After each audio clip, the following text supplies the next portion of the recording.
The wood industry present करता है everything everything. कहानी की स्टार्टिंग में हम एक 18 साल की लड़की को देखते हैं जिसका नाम मैडी होता है। मैडी ने कभी अपने घर की बाहर की ज़िंदगी नहीं देखी है। वो कभी अपने घर से बाहर नहीं निकली है। वो हमेशा अपने घर में रहती है। इसके पीछे का कारण ये होता है क्योंकि मैडी को एक रेयर जेनेटिक डिसीज़ होता है जिसका नाम सीवियर कंबाइन इम्यून डेफिशिएंसी होता है, जिसमें उसकी बॉडी जर्म से और इन्फेक्शन से लड़ने के लिए तैयार नहीं होती है। यही कारण होता है कि मैडी हमेशा अपनी ज़िंदगी घर के अंदर गुजारती है, क्योंकि अगर वो घर के बाहर जाएगी तो उसकी जान को खतरा रहता है, वो मर भी सकती है। इसीलिए हम देखते हैं कि मैडी हमेशा एक ही जैसी ज़िंदगी गुजारती है। वो रोज़ सुबह उठती है, एक्सरसाइज करती है, बुक्स पढ़ती है और साथ में अपने दिन को स्पेंड करने के लिए उसने आर्किटेक्चर का कोर्स भी खरीद रखा है। जब उसे आर्किटेक्चर का कोर्स ख़रीदा है और वो हाउस बनाती है, किसी हाउस को डिज़ाइन करती है, तो उसमें एक एस्ट्रोनॉट को बैठा देती है, क्योंकि वो अपने आप को एस्ट्रोनॉट से कंबाइन करती है। असल में मैडी एस्ट्रोनॉट से इसलिए रिलेट करती है क्योंकि एस्ट्रोनॉट की तरह मैडी पूरी दुनिया से अपने आप को अलग समझती है। वो ये समझती है कि वो आम इंसान की तरह बाहर जाकर एंजॉय नहीं कर सकती है, दुनिया को नहीं देख सकती है। अब यहाँ सीन शिफ्ट होता है और हम मैडी की मॉम को देखते हैं जो पिछले काफ़ी सालों से मैडी की केयर कर रही होती हैं। वो मैडी से बहुत प्यार कर रही होती हैं। दूसरी तरफ उनकी मॉम ने एक नर्स भी रखी होती है जो मैडी की केयर टेकर होती है और पिछले 15 साल से मैडी की देखभाल कर रही होती है, जिसका नाम कार्ला होता है। मैडी पूरी दुनिया में सिर्फ 3 लोगों को जानती है। नंबर 1 उसकी मॉम, नंबर 2 कार्ला उसकी नर्स और नंबर 3 कार्ला की बेटी।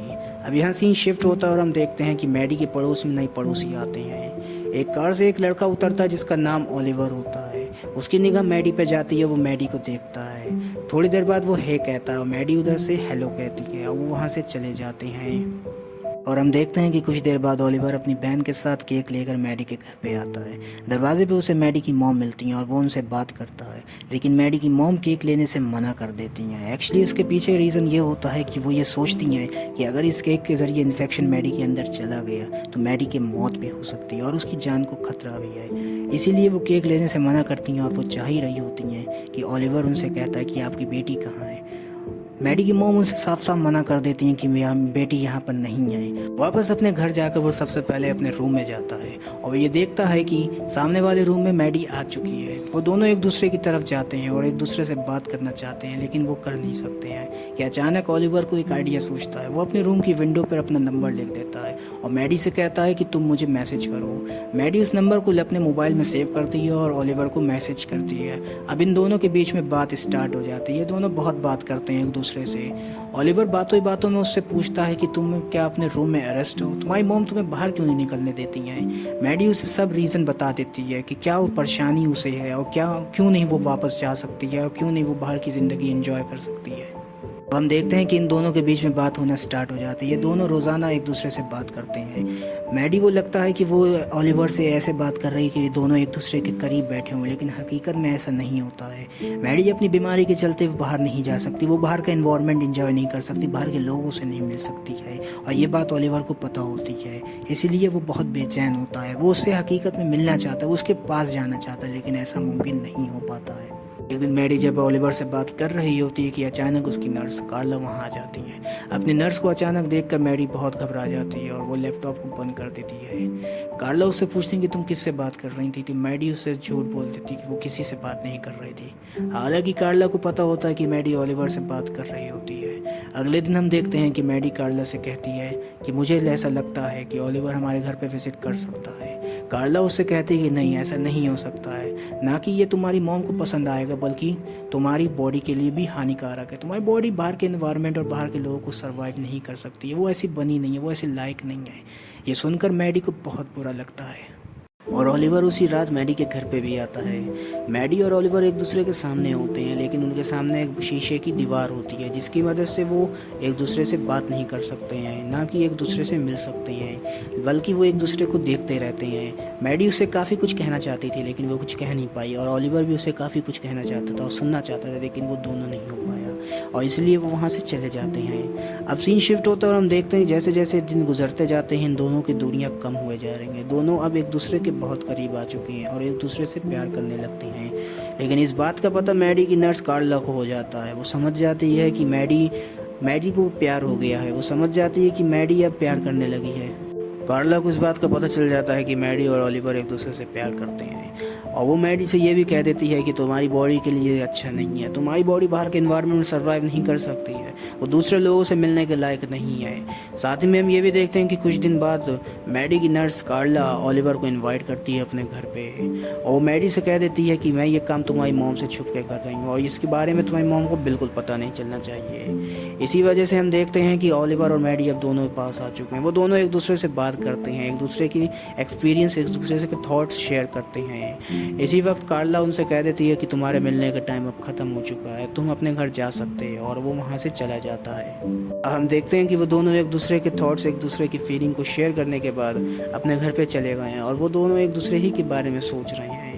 जब इन दोनों के बीच में बात हो रही थी तो ओलिवर ने मैडी से पूछा था कि तुम्हें अगर बाहर जाने का मौका मिले तो तुम कहाँ जाना पसंद करोगी।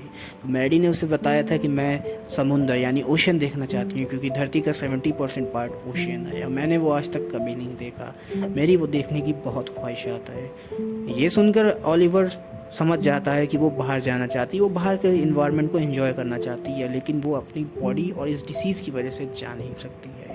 अब हम देखते हैं कि मैडी की नर्स उस मैडी का चेकअप कर रही होती है, लेकिन मैडी तो ओलिवर के ख्यालों में खोई होती है।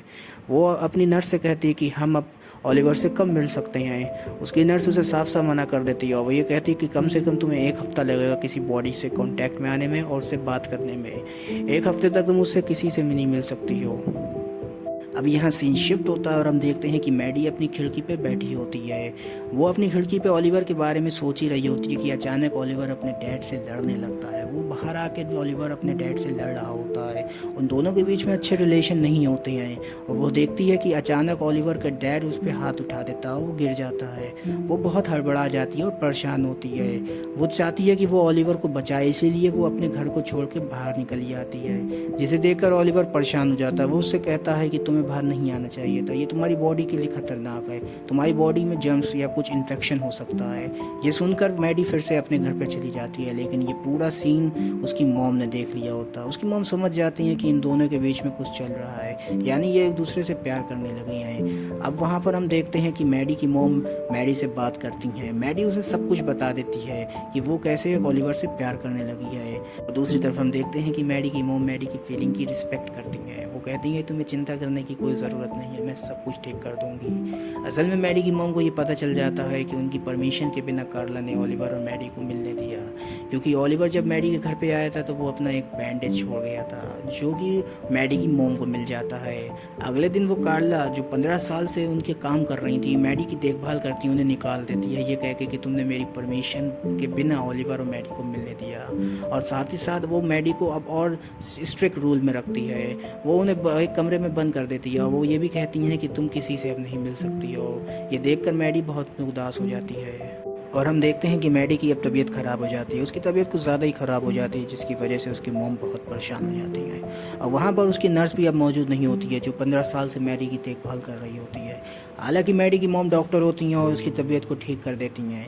अब यहाँ सीन शिफ्ट होता है और हम देखते हैं कि मैडी अपनी विंडो पर बैठी होती है। सामने वाले रूम में ओलिवर भी बैठा होता है। ओलिवर उससे बात करना चाहता है, इसलिए इशारा करता है कि तुम्हारा फ़ोन कहाँ है। वो उसे मना कर देती है कि फ़ोन नहीं है। ओलिवर उससे इंटरनेट के बारे में पूछता है तो वो ये भी मना कर देती है क्योंकि उसकी मॉम ने उसका फ़ोन और इंटरनेट सब बंद। और यहाँ हम देखते हैं कि मैडी की नर्स भी चेंज हो चुकी हैं। मैडी अपनी मॉम से बात करती है और वो कहती हैं कि आप मिसेस कार्ला को वापस ले आए, लेकिन मैडी की मॉम साफ मना कर देती हैं। वो कहती हैं कि कार्ला को ऐसा नहीं करना चाहिए था, उसे किसी अनजान शख्स को घर पे एंटर नहीं करवाना चाहिए था। मैडी उस वक्त अपनी मॉम से कह देती है कि ओलिवर अनजान नहीं है, वो उससे प्यार करती है। मैडी की मॉम और मैडी को समझाती हैं कि तुम्हारी ज़िंदगी घर के अंदर है और उसकी ज़िंदगी घर के बाहर, उसे आज नहीं तो कल कोई ना कोई मिल जाएगी।